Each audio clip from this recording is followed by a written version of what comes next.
Retour dans ce journal sur la commémoration de la nuit du Mawlid. Le ministre des Affaires religieuses a fait le tour de certains lieux de prêche où les musulmans apprenaient la vie du prophète et son parcours aux côtés d'érudits. Le Mawlid, inscrit sur la liste du patrimoine culturel oral de l'humanité, sera au cœur de la chronique culture aux sociétés de ce soir en rediffusion avec Alpha Maïga. Union parlementaire Kigali 2022, le Mali est présent à travers le président du CNT. Le colonel Malik Diao prend part ainsi mardi à la 145e assemblée de l'Union parlementaire. Quels sont les enjeux de cette session? Ça sera avec nos envoyés spéciaux Fousseini Tunkara et Djeli Maradjabati. Notre grand format de ce dimanche s'intéresse à la solidarité. Nous sommes en octobre, mois consacré au Mali, à cette valeur et pratique partagée dans nos sociétés depuis la nuit des temps. Mais aujourd'hui, quelles sont réellement les formes de solidarité que nous ont léguées nos ancêtres? Quels sont les faits et gestes de solidarité indispensables? Et réponse également à cette question, est-il nécessaire d'être solidaire? Garibou Pérou nous aidera à mieux comprendre tout cela. La résistance Dogon à la pénétration coloniale. Nous partons sous le Toguna pour connaître davantage cet exploit. Avec Cheikh Oumar Sangari, on en parle peu ou pas, mais sachez qu'elle est très importante. Dans notre histoire, les faits se sont déroulés en 1893 et 1920. Je m'arrête là à découvrir le reste de l'histoire en fin d'édition. Résistance en ce XXIe siècle face aux péripéties de la vie, aux nouvelles vagues qui veulent mettre en mal ce que nos ancêtres ont construit et perpétué dans le temps. Il s'agit de la sécurité, de la paix et du développement. La tribu Kel Ansar ne l'entend pas de cette oreille. Sous son leadership, les chefs traditionnels du Mali et ceux des pays voisins regardent dans la même direction. Notre invité nous dira quel est le message derrière une telle rencontre d'envergure. Il s'agit du chef général Kel Ansar en la personne de Abdul Majid Ag Ahmed Dinasser. Dimanche 20h, merci de nous suivre et bonsoir à tous et bienvenue aux informations. Bonsoir chef Abdul Majid. Bonsoir madame. Rapidement, dites-nous, est-ce que beaucoup de participants ont répondu présent à votre appel? Pour moi, c'est un appel à l'union sacrée autour d'un idéal qui est la paix. Oui madame, il y a eu plusieurs participants qui sont venus de toutes les régions du Mali, du Kaya Kidal, et de la sous-région, Sénégal, Côte d'Ivoire, Mauritanie, puis le Niger. Ils étaient beaucoup. On en parlera tout à l'heure. Et justement, chef Abdul Majid, votre rencontre, je ne sais pas si c'est le fait du hasard, mais elle a été organisée dans la mouvance de la célébration du Mawlid, une véritable signification, je suppose. Je vous invite à présent à suivre ce reportage, retour sur la commémoration de la nuit du Mawlid. Le ministre des Affaires religieuses a fait le tour de certains lieux de prêche où les musulmans apprenaient la vie du prophète et son parcours aux côtés de humilité, pardon, justice, solidarité dominaient les paroles partout. Les musulmans invités à l'union sacrée autour du Mali pour le retour de la paix. Ali Djoumatina, Aliou Touré.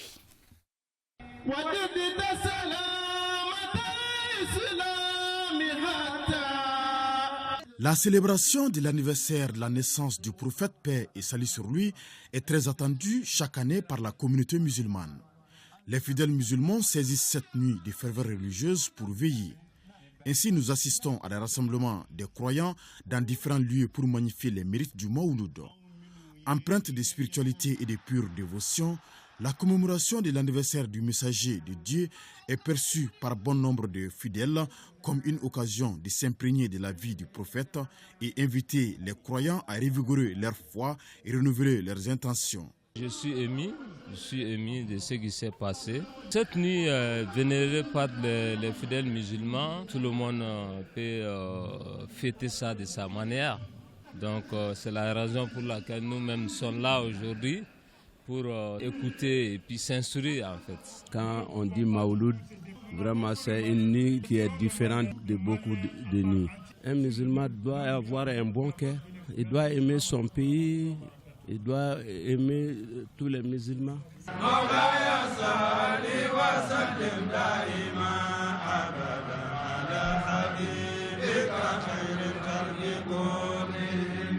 Le ministre des Affaires religieuses, du culte et des coutumes n'a pas boudé son plaisir de participer pleinement à la commémoration de la nuit. Aujourd'hui, je suis un ministre très comblé de joie. Au nom de son Excellence, Monsieur le Président de la Transition, le colonel Assimi Goïta, nous sommes là en train de fêter et célébrer le Mawlud sur 13 points ce soir à Bamako.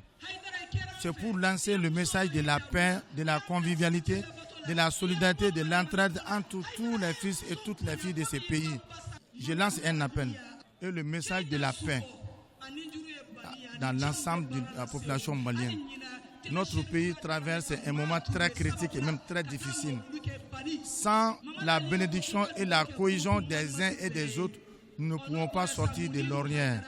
Maintenant, la cohésion que nous voyons à travers les Mawlud, l'entraide que nous voyons à travers les Mawlud, ça nous rassure davantage. En attendant la célébration du baptême dans quelques jours, les fidèles musulmans ont profité pleinement de cette première partie des festivités du Mawlud, marquant l'anniversaire de la naissance du prophète, paix et salut sur lui.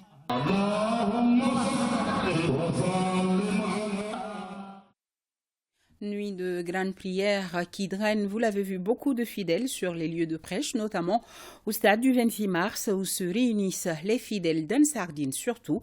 Le ministre de la Jeunesse et des Sports était cet après-midi sur place pour constater l'état des lieux après le passage de la communauté musulmane sur le terrain. Mais pas pour cela seulement, c'est qu'il faut retenir. Le stade du 26 mars abritait également le match Djoliba à CCR Belouizdad d'Algérie, donc tout devait être aux normes avant le match et justement, nous avons pu tendre notre micro au ministre qui nous donne plus de précisions. Écoutons Moussa Ag Atayer, il est au micro de Alpha Maïga. Aujourd'hui, le Djoliba joue et on est venu nous enquérir des réalités. Au-delà de tout ça, vous savez dans quel contexte ces matchs sont liés. Ces matchs ont coïncidé, pour une première, avec la fête de Mawlud. Et nous avons engagé des échanges avec tous les acteurs pour qu'on arrive à une solution qui puisse permettre aussi bien la tenue du Mawlud que la tenue du match. Et aujourd'hui, l'état dans lequel on est venu trouver le stade, grâce à l'engagement des équipes, grâce à la complémentarité entre nous et les organisateurs du Mawlud, aujourd'hui, tout est dans l'ordre. Nous avons aujourd'hui la preuve vivante que face à tout problème, face à toute difficulté, seul le dialogue, les compromis et les consensus peuvent nous sortir grandis tous des épreuves. Et c'est à cela que nous assistons aujourd'hui. Dieu merci, comme le disent les Bambara, Allah be koko la atitien. Oui, c'est entendu. Je vous signale que le match a bel et bien eu lieu. Siragatou Cissé nous en parlera au cours de cette édition. Mawlud toujours, le saviez-vous, il est inscrit sur la liste du patrimoine culturel oral de l'humanité depuis 2006. Ceci compte tenu de ses valeurs historiques, culturelles et même spirituelles. La chronique Culture et Société en rediffusion s'intéresse au sujet. C'est avec Alpha Maïga.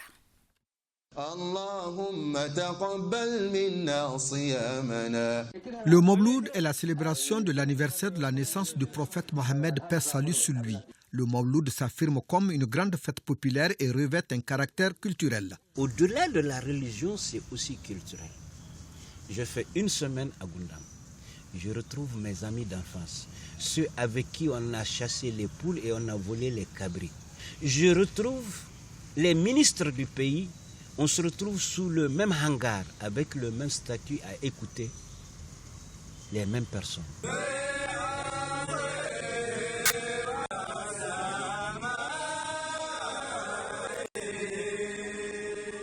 Ici, les louanges peuvent être collectives ou individuelles selon les maîtres ou les élèves.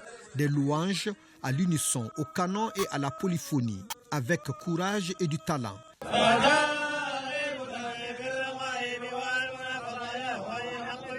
C'est à l'unisson, c'est très très culturel. Il n'y a pas de compétition, mais implicitement, on sait dans quel quartier c'est le ton, le rythme. Toutes les mosquées lisent. Mais l'après-midi, pour la Fatiha finale, tout le monde se rencontre à Sankoré. Et c'est là qu'on fait la bénédiction finale. Un exercice qui vise à mettre en avant l'unité et la créativité des populations. C'est un riche répertoire qui permet de faire la preuve de leur maîtrise du savoir poétique et musical.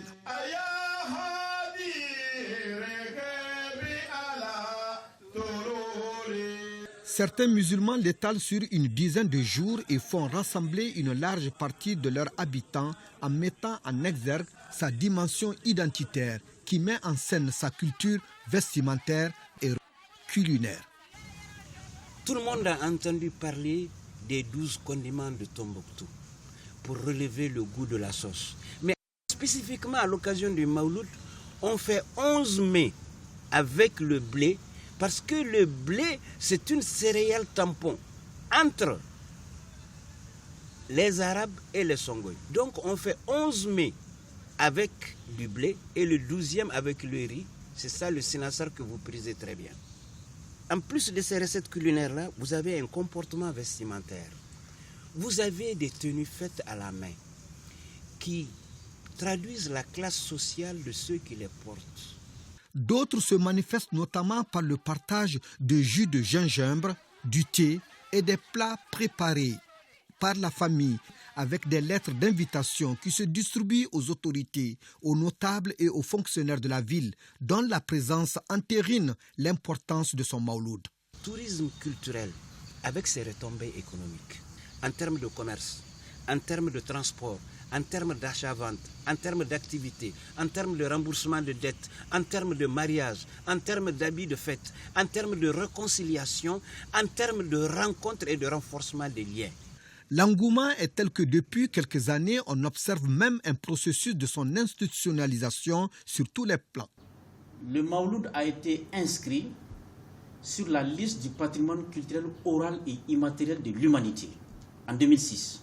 Actuellement, nous sommes en train de mener des actions pour renforcer la protection juridique du Mawlud en tant qu'élément du patrimoine culturel immatériel et oral.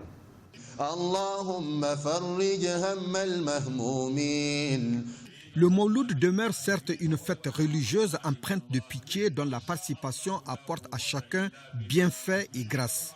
Mais les innovations modernistes lui donnent une dimension festive, culturelle et communielle. À suivre dans nos programmes, questions d'actualité sur les conclusions du Forum sous-régional des leaders religieux musulmans pour la paix et la stabilité dans les pays du Sahel, avec une fenêtre ouverte sur le Mawlid, naissance du prophète Mahomet, paix et salut sur lui. Le Forum sous-régional sur la paix est une initiative du Haut Conseil islamique, un débat en Bas-Manankan animé par Cheikh Oumar Sangari. Union parlementaire Kigali 2022, le Mali est présent. La délégation malienne est conduite par le président du CNT. Le colonel Malik Diao prendra part mardi à la 145e Assemblée de l'Union parlementaire qui réunit 178 parlements. Quels sont les enjeux de cette session qui a pour thème l'égalité des sexes et parlements sensibles au genre? C'est avec nous, envoyés spéciaux, Fousseini Tunkara, Djili Maranjabati. C'est ici à Kigali, Convention Center, que se dérouleront les travaux de la 145e Assemblée de l'Union interparlementaire et ses réunions connexes. Plus de 1000 délégués venant de 178 parlements prennent part à cette Assemblée de l'UIP, parmi lesquels le Conseil national de transition. La délégation du CNT, conduite par son président, le colonel Malik Diao, est arrivée hier notamment dans la capitale rwandaise. Les travaux débuteront donc ce mardi 11 octobre et le Mali, à travers le président du Conseil national de transition, aura un temps de parole. Cette intervention du colonel Malik Diao sera axée sur le thème du débat général, à savoir égalité des sexes et parlement sensible au genre, moteur du changement pour un monde plus résilient et pacifique.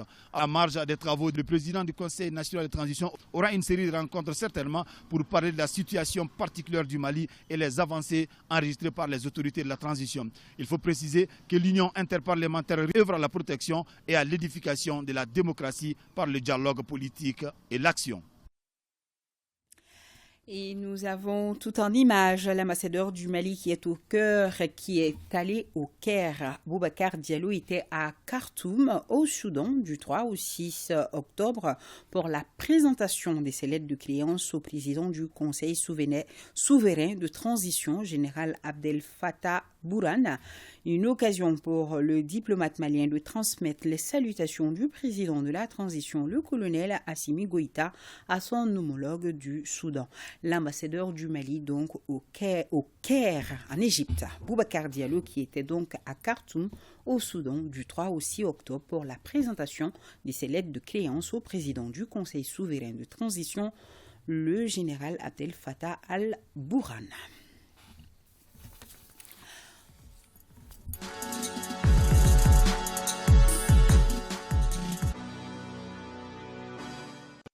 Et nous arrivons à notre invité de ce 20h. Pour ceux qui viennent de nous rejoindre, il s'agit du chef général Kelansar en la personne de Abdul Majid Ag Ahmed Di Nasser. Bonsoir.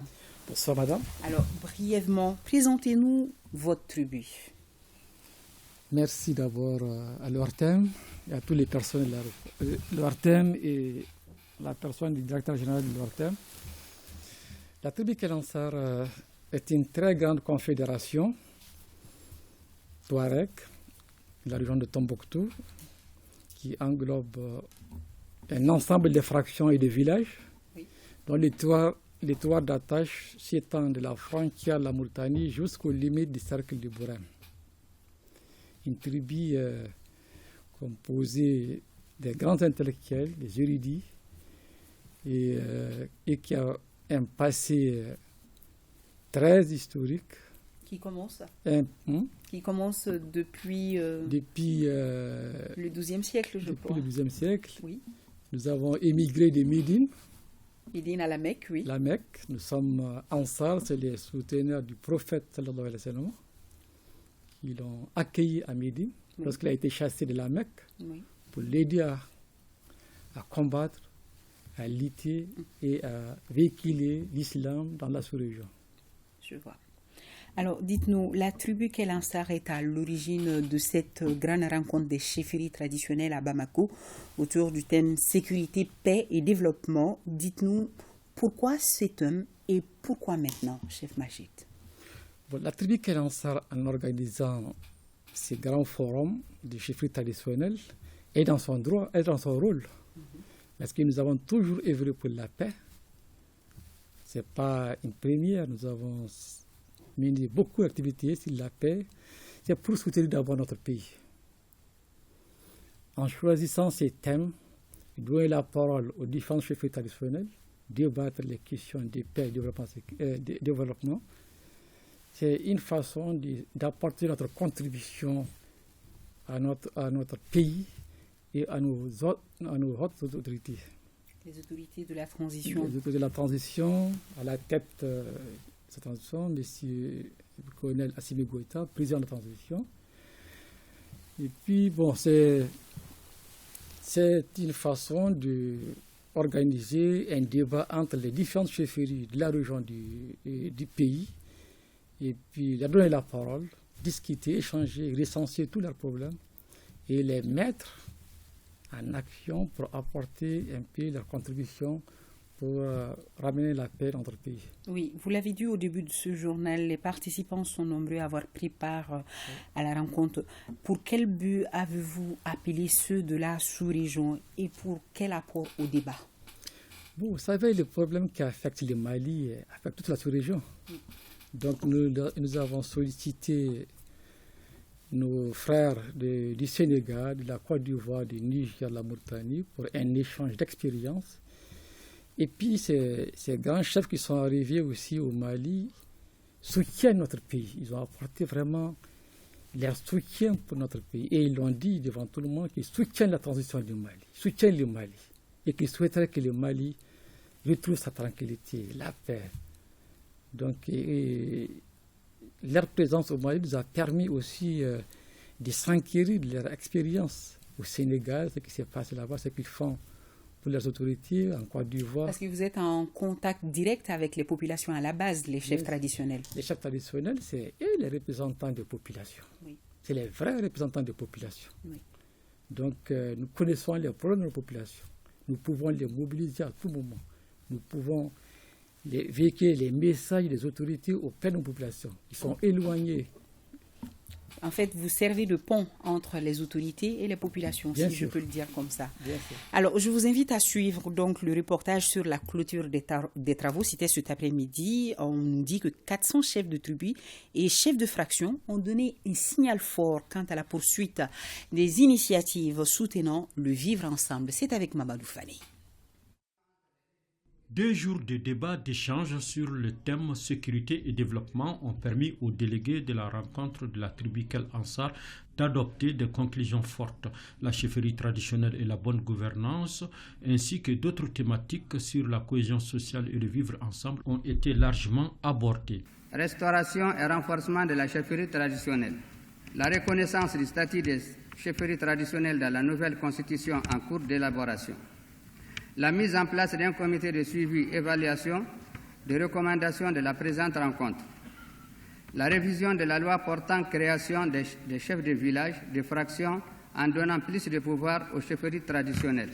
Une motion spéciale de remerciement a été adressée au président de la transition pour son appui à cette rencontre. Des attestations de reconnaissance et des cadeaux ont été décernés aux délégations venues du Sénégal, du Niger, de la Côte d'Ivoire, de la Mauritanie, ainsi qu'au président de la transition, au Premier ministre par intérim et au parrain de l'événement, le ministre de la Jeunesse et des Sports. Je voudrais donc saisir ce moment solennel pour vous transmettre les félicitations et les encouragements de son Excellence le colonel Assimi Goïta, président de la transition chef de l'État, pour votre initiative qui participe de votre reconnaissance et de votre dévouement à faire du Mali une vitrine pour la renaissance africaine. Cette renaissance ne prendra son envol qu'avec la mise en place progressive de tous les leviers qui ont fait la grandeur des empires et royaumes qui se sont succédés sur notre espace millénaire, un espace qui a vu chaque diversité apporter, avec sa touche singulière, sa pierre à l'édifice commun, contribuant ainsi à asseoir l'équilibre de la nation malienne. À noter que plus de 400 chefs de tribus et fractions ont pris part à cette rencontre. Une rencontre qui s'achève sur de bonnes notes, de voir les chefs traditionnels jouer toutes leurs partitions pour le renforcement de la cohésion sociale au Mali. Voilà, chef Majid, on vient de l'entendre, une batterie de recommandations a été formulée à l'issue de la rencontre. Qu'est-ce que vous allez faire de ces recommandations? Nous avons d'abord mis en place une commission de suivi de ces recommandations et ces recommandations seront transmises aux hautes autorités du pays. Seulement, et puis les populations aussi, je crois. Bien sûr, vous allez faire des rencontres intercommunautaires pour vulgariser tout ce qui a été dit. Bien sûr. Parce qu'il faut les mettre en pratique également. Nous allons d'abord les remettre aux hautes autorités du pays et après nous allons passer des messages, les véhiculer un peu partout au Mali, de Kaya Kidal. Ok, c'est vrai, nous avons entendu ces recommandations. Est-ce que vous avez un message particulier à lancer à tous ceux qui nous regardent ce soir?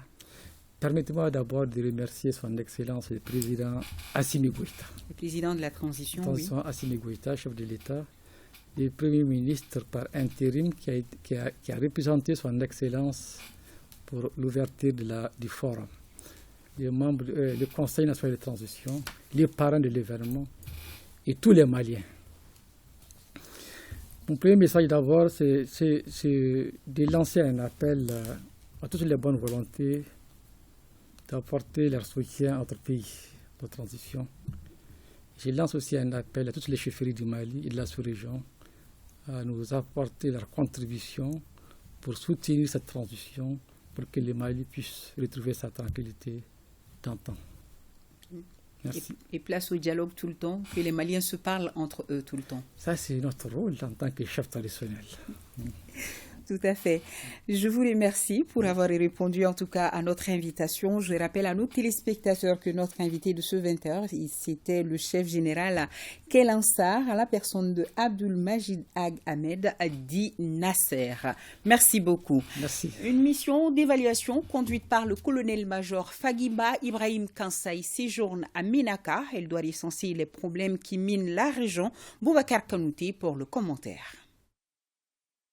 Cette mission conduite par le colonel-major Fagima Ibrahim Kansai a un double objectif.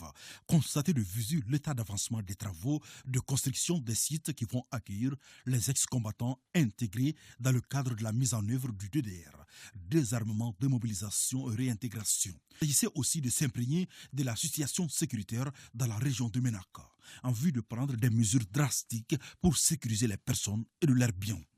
La délégation a outre visité le centre de santé de référence pour évaluer sa capacité opérationnelle et recenser les difficultés du moment. Alors notre mission d'évaluation devrait nous permettre de faire un point sur nos capacités, les capacités sur nos sites de cantonnement des sites de DDR. En ce sens que nous allons faire l'évaluation des capacités logistiques, des capacités humaines, des capacités matérielles, mais aussi surtout les capacités sécuritaires ou bien les dispositions sécuritaires à prendre dans le cadre du retour des opérations qui vont incessamment démarrer si tout se passe bien. Cette mission d'évaluation tant attendue a été saluée par les autorités administratives, politiques et légitimité traditionnelle qui espèrent qu'elle permettrait de surmonter les difficultés ressenties. L'opération du DDR, intégration, passe nécessairement par cette mission d'évaluation des sites devant abriter les futures opérations. Les autorités de la transition œuvrent pour instaurer la sécurité et la quiétude dans la région de Ménaka.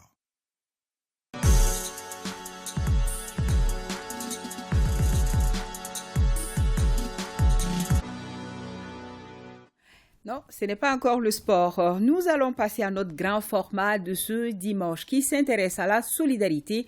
Nous sommes en octobre, mois consacré au Mali à cette valeur et pratique partagée dans nos sociétés depuis la nuit des temps. Mais aujourd'hui, quelles sont réellement les formes de solidarité que nous ont léguées nos ancêtres? Quels sont les faits et gestes de solidarité indispensables? Et réponse également à cette question, est-il nécessaire d'être solidaire? Garibou Pérou, Oumar Traoré et Néné Satourou Diabaté nous aident à mieux comprendre tout cela. On regarde ensemble. La solidarité est cette amitié que l'on témoigne à tous sans distinction. Elle correspond au lien invisible qui relie les hommes. Être solidaire, c'est un peu le contraire d'être individualiste. La notion de solidarité traduit la notion de l'aide.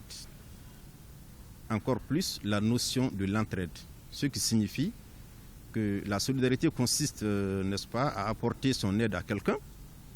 Cette aide-là, on peut l'apporter sans s'attendre à rien en retour. La solidarité est un devoir moral pour tout être humain.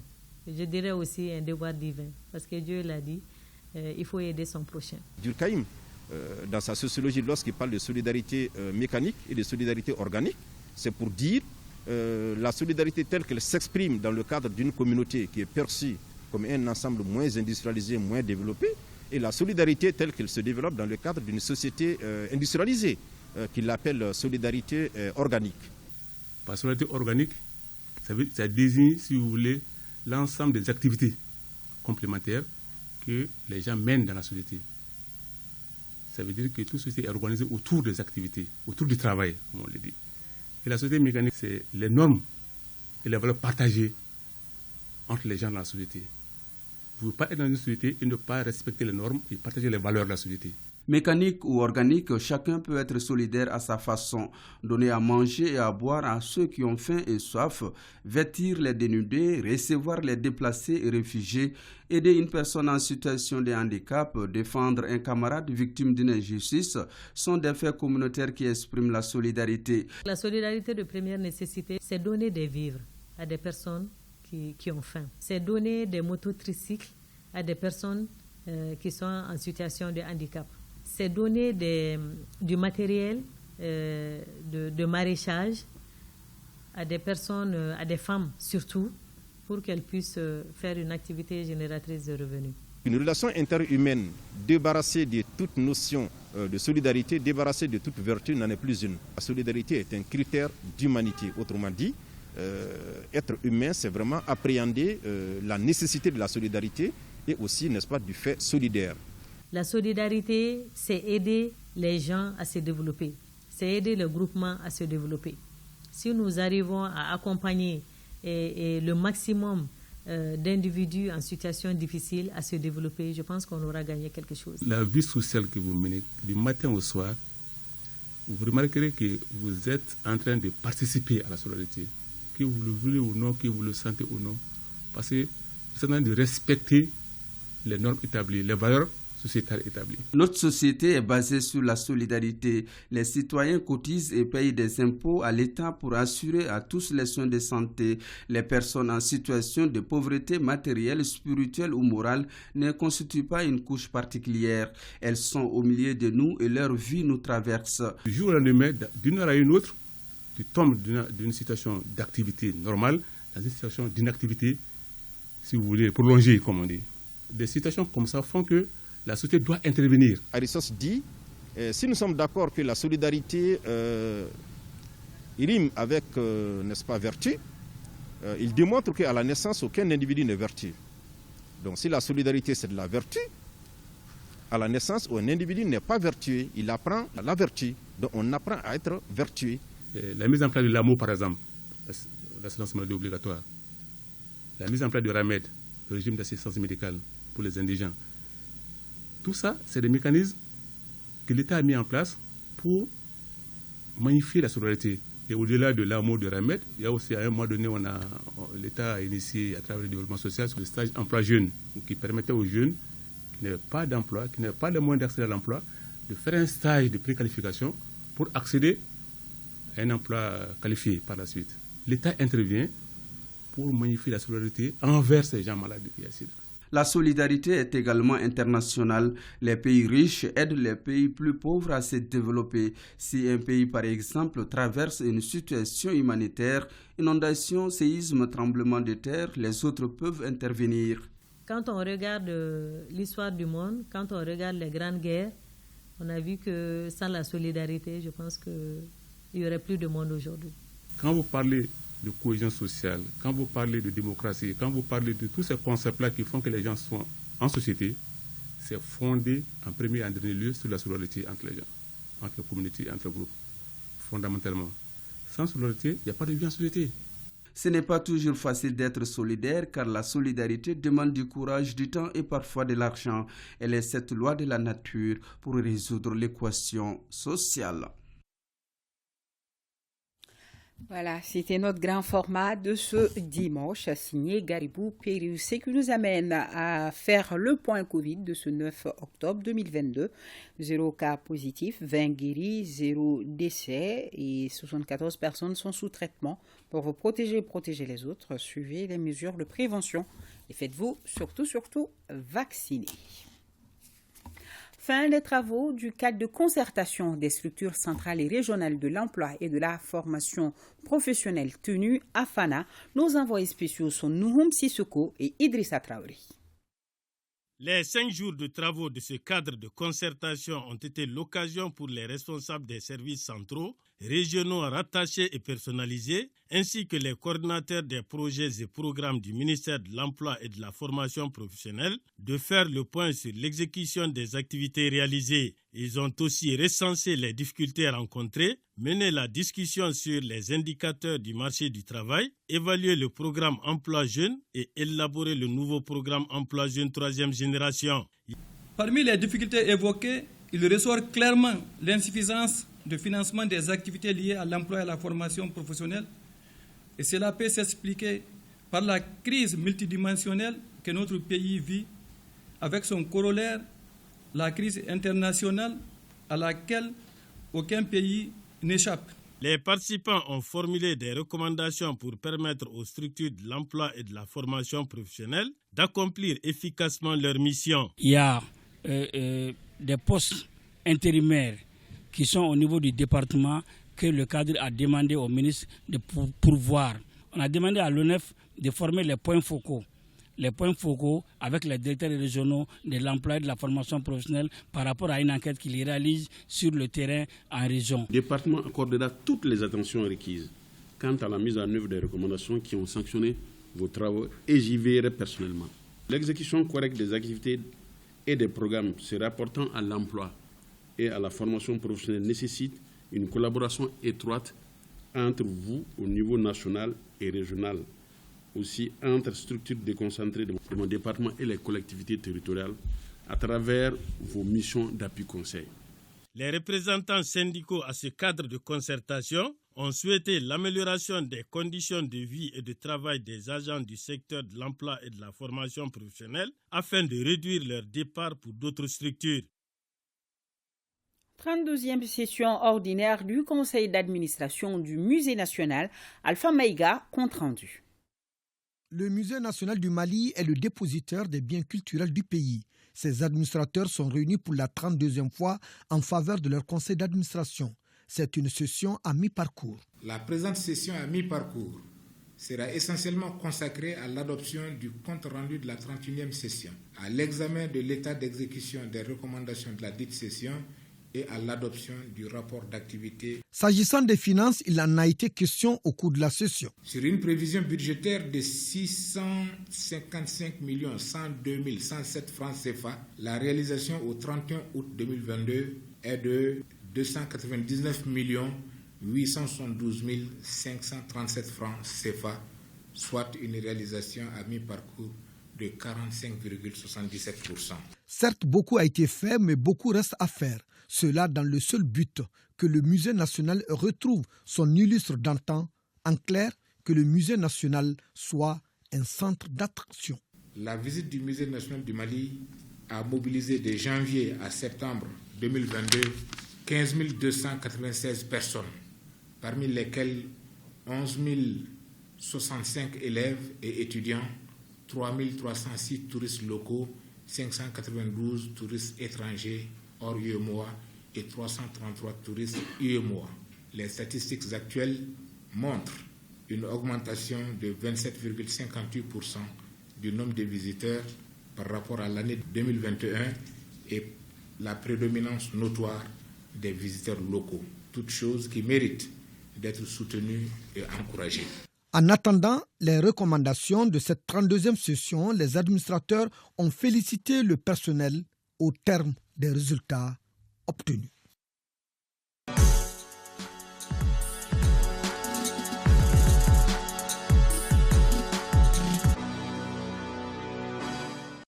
Voilà, on arrive bien sûr au sport week-end. Siragatou Sissé, bonsoir. Bonsoir, Nyanya Lutraoré. Alors, nous allons commencer avec le tournoi IFOAD moins de 17 ans. La finale est en cours à Nouakchott entre le Mali et le Sénégal. Oui, après 70 minutes de jeu, au moment où j'entre en studio, le Sénégal et le Mali étaient à égalité, un but partout. Les Sénégalais avaient ouvert le score et le Mali a donc remis les pendules à l'heure. Le Mali et le Sénégal sont tous qualifiés pour la phase finale en Algérie en 2023 du 8 au 30 avril.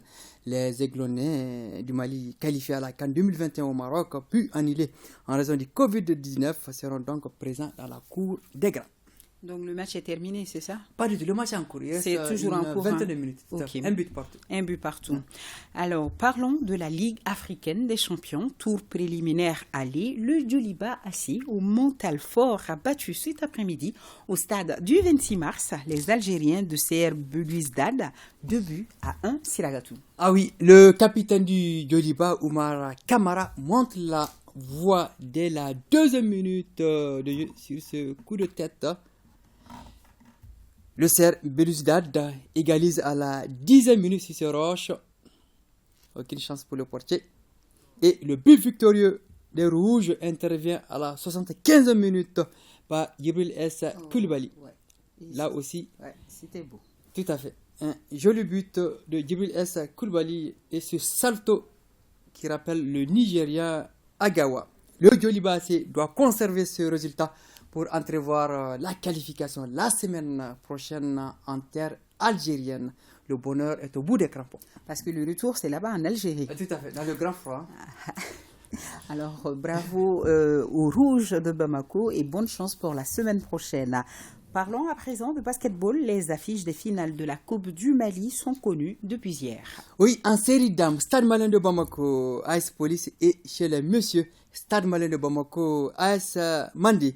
Hier en demi-finale, le Stade Malien dames a pris le dessus 75-45 sur l'AS RL et l'AS Police a surclassé l'USFAS 101-68.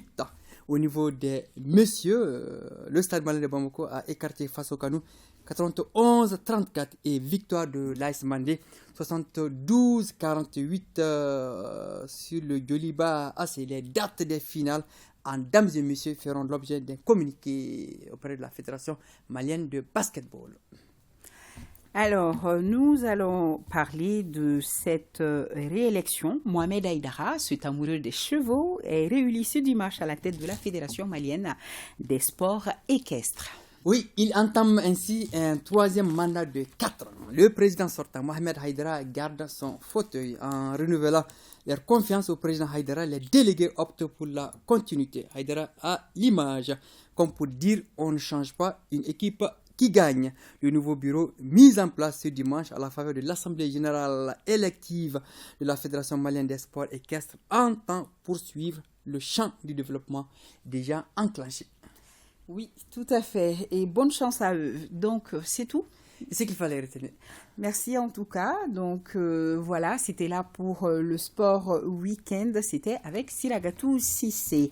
Et donc, poursuivons ce journal. L'occasion est toute opportune de vous présenter ce soir, en ce jour de célébration du Maould, l'ouvrage retraçant le parcours du guide spirituel d'Ansardine, le shérif Ousmane Madani Aïdara. Désormais disponible dans nos librairies, le livre de 182 pages, rédigé par Aboubakar Sissoko, met en exergue les actions menées par le religieux. L'écrivain a entrepris plusieurs recherches et s'appuie sur divers témoignages. Découvrons avec Aridou Matina.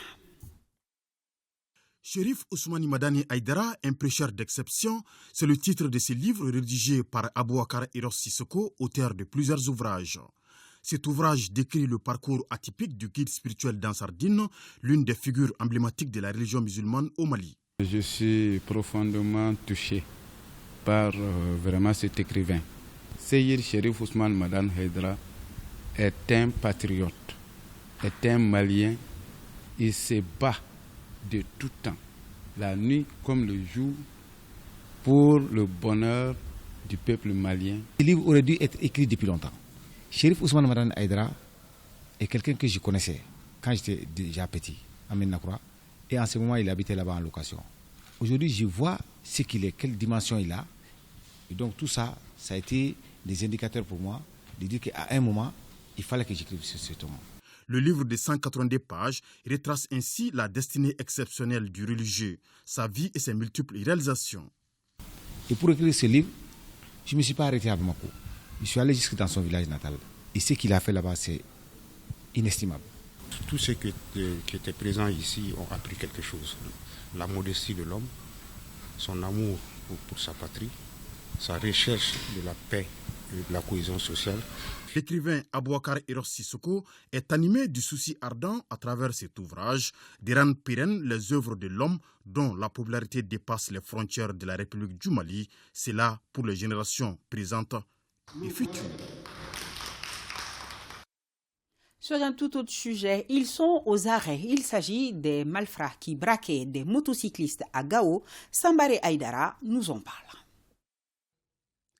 C'est dans la nuit du 1er octobre 2022 que, suite à une enquête ouverte, le commissaire du 1er arrondissement de Gao et ses éléments ont mis aux arrêts les 5 braqueurs qui ont traumatisé les populations de Gao. Nous avons interpellé 5 personnes en possession d'armes à feu, un PA.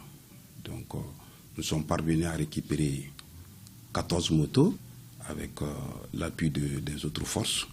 Et je tenais à remercier et féliciter le commissaire du 1er arrondissement qui venait de faire une telle action d'éclat. Ce coup de filet du commissariat du 1er arrondissement de Gao a permis de saisir 14 motos. Les propriétaires peuvent engager les procédures pour se les réapproprier. La résistance Dogon à la pénétration coloniale. Partons sous le Toguna pour connaître davantage cet exploit. On en parle peu ou pas, mais sachez qu'elle est très importante dans notre histoire. Les faits se sont déroulés en 1893 et 1920 et c'est l'ensemble des peuples du pays Dogon qui s'est opposé à l'occupation française. Suivons le reste de l'histoire avec Cheikh Oumar Stangari. Les colonisateurs français ne se sont pas installés au pays Dogon la fleur au fusil. Entre 1893 et 1920, le peuplement du pays Dogon s'est opposé avec bravoure à l'occupation coloniale. Les Dogons sont reconnus comme étant des conservateurs de nos fondamentaux. C'est une communauté qui possède une riche culture guerrière. Au pays Dogon, tous ceux qui ne sont pas infirmes, en cas de conflit, sont obligés de s'engager. C'est pour ça que traditionnellement, de père en fils, les Dogons se partagent en plus du fusil, le fusil traditionnel. Il y a les lances, donc tout ce qui est comme harnachement pour le combat, chez nous, c'est un héritage naturel. Pour vous dire que l'homme Dogon est naturellement un guerrier. Un guerrier qui tient à sa liberté et qui va devoir se battre pour l'éprouver face à l'occupation et aux servitudes coloniales. On a mis en place une administration coloniale et cette administration coloniale qui vient avec de nouveaux principes de commandement, en méprisant nos chefs et en imposant une justice inégalitaire. Donc les premières révoltes vont commencer dans le pays mort, vers Tombouctou. Et donc ça a été le point de départ des premières grandes révoltes. Ouais, d'abord des Dogons, qui ont même tué un administrateur en 1909. La révolte s'enclenche progressivement au pays Dogon au fur et à mesure que les colons y pénètrent. La colonne française entre à Badjangara le 29 avril 1893 et met les cap sur Douanzan le 13 mai de la même année. Plusieurs villages entrent dans la danse et Sanga est attaqué le 17 juin 1896 par des troupes de 318 fusils et 2 canons de montagne. Puis, les occupants longent les falaises. Il y a eu des combats à Kourikouri entre Gundara et Bayangara. La bataille de Kourikouri, où il y a eu des affrontements. Après, ils sont rentrés à Bayangara. En 1896, quand la colonne est arrivée à Tereli, Tereli c'est la falaise. Quand vous quittez Dourou, vous descendez, vous longez la falaise pour aller vers Amani, vers Banani. Il y a Tereli. Et le premier affrontement, c'était à Tereli. Ça a été très dur. Ils ont perdu beaucoup d'hommes. Ils sont repartis à Bayangara. De Bayangara, maintenant, ils ont passé par le plateau pour venir à Sanga. À Sanga également, il y a eu affrontement. Il y a eu beaucoup de morts à Sanga également. De Sanga, on part vers Nigari et on peut même descendre vers Douanza. De ce côté également, il y a eu beaucoup d'affrontements. Il y a le village de Ibissa. Ibissa, c'est un village qui est situé dans les collines, qui est très difficile d'accès. Il y a eu une tentative qui a échoué. À chaque fois que les gens sont partis à Ibissa, ils ont été vaincus à cause de la situation très difficile du village. Il y a eu également la zone de Kassa. Bamba, c'est la même chose. La résistance Dogon fut rude à tel point que, de 1903 à 1909, il fallait une autorisation spéciale et un convoi d'au moins 50 fusils pour qu'une troupe coloniale traverse le pays Dogon. C'est dans cette ambiance tendue que les membres de la Guinée brûlent le marché et les campements de Sao où étaient logés des colons le 31 mai 1909. Ceux qui sont installés dans des villes comme Bamako et Sigiri achètent des fusils plus perfectionnés et rentrent dans les falaises pour défendre la patrie. C'est comme ça qu'ils ont dit, ce qui se passe, il y a lieu vraiment maintenant de mettre en place des grandes forces, une grande opération de pacification. Et cette grande opération de pacification a été menée en faisant appel à beaucoup de forces, tout un bataillon, avec l'infanterie, l'artillerie et d'autres combattants qui sont venus et qui ont attaqué ces villages. Quand vous quittez la montagne qui est au nord de Douanza, la grande montagne, Dala se trouve au pied de cette montagne. Après Dala, nous avons Kikara. Après Kikara, nous partons vers Boni. Donc c'est comme ça qu'il y a eu la bataille de Kikara également. Et ça, c'était en 1910. Les opérations se sont passées entre 1893 et 1920. Le dernier combat a eu lieu à Tabi. Tabi, c'est au sud de Omburi, en 1920.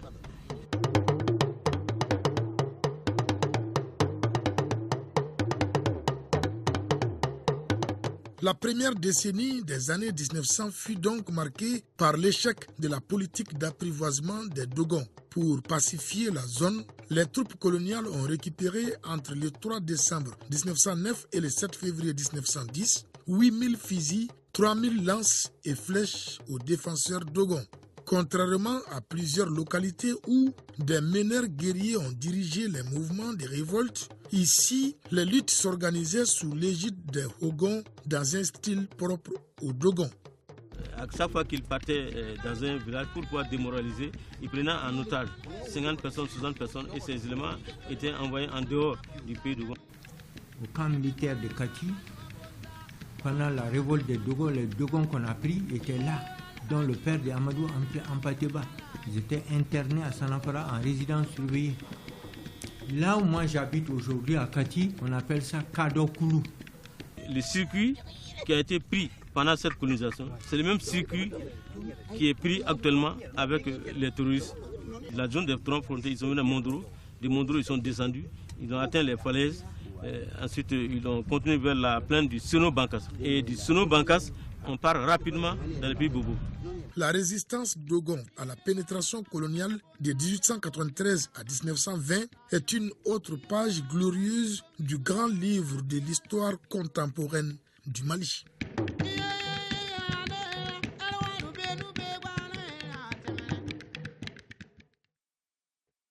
Voilà, on était sous le Tuguna, un magazine sur le même sujet à suivre très prochainement sur nos antennes avec Cheikh Oumar Sangari. Toujours avec Cheikh Oumar Sangari, retrouvez-le dans nos programmes dans questions d'actualité. Ça porte sur les conclusions du forum sous-régional des leaders religieux musulmans pour la paix et la stabilité dans les pays du Sahel. Un débat en Pamanankan. Voilà, c'est tout pour ce journal. Merci de votre aimable fidélité à l'ORTM. La météo dans une poignée de minutes avec Sewo Tamboura. Demain, lundi, vous serez avec Salimata Dao pour la grande édition du 20h à 13h. Retrouvez Mariam Kone. Je vous souhaite une agréable suite des programmes sur nos antennes.